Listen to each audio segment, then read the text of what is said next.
Hi, welcome back to the section, and we're now down to the last video in the section.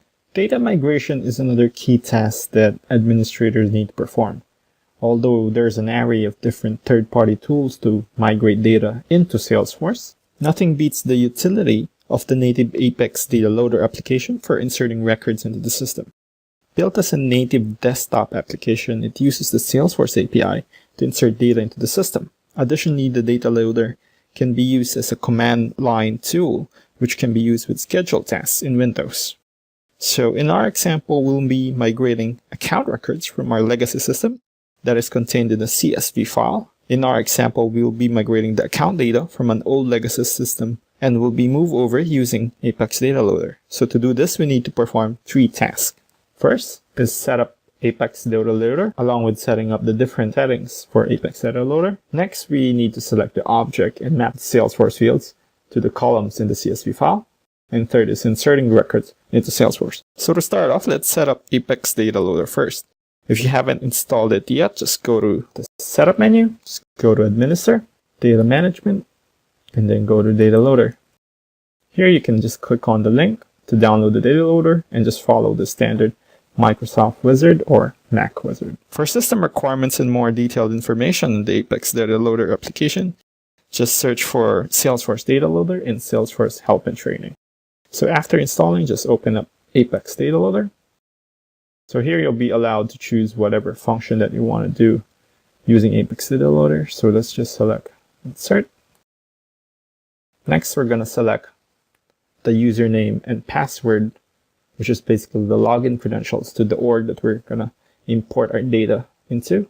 So our password, login, click Next. So next you'll be allowed to select the data objects, but before we do that, let's just select certain settings in Apex Data Loader. So let's just go to Settings. Here you'll be allowed to set up the different settings for our Apex Data Loader application. So first off, we enter the batch size of the operations. Batch size is the number of records that will be inserted per interval. Higher batch sizes would obviously lead to faster uploads or exports. However, for inserts and updates, if database triggers are not written properly, higher batch sizes can lead to errors or slow operation. So let's just set it at the maximum, which is at 200. Next, select the right login URL for your Salesforce instance. For development and productions orgs, which is where our organization is, it is at login.salesforce.com. But for sandboxes or test sandboxes for enterprise implementations of Salesforce, it is at test.salesforce.com. So let's just go back to login.salesforce.com. Also, you can specify whether the dates are encoded using the European format.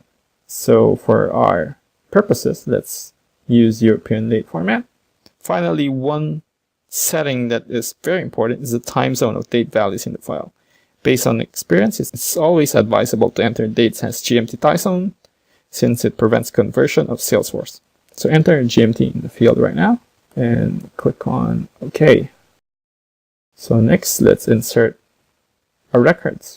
So you might be prompted to log in again once you go back. So let's just enter our password again.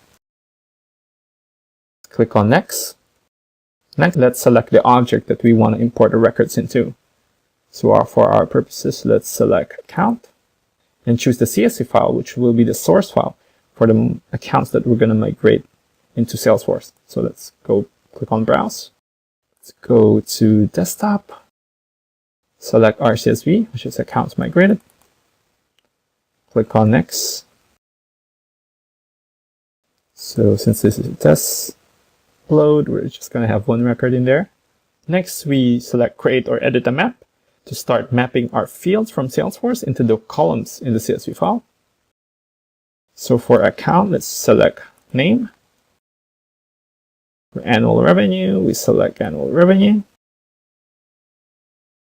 For fax, let's select fax. For our legacy ID, let's select the custom field that we created earlier, which is legacy ID.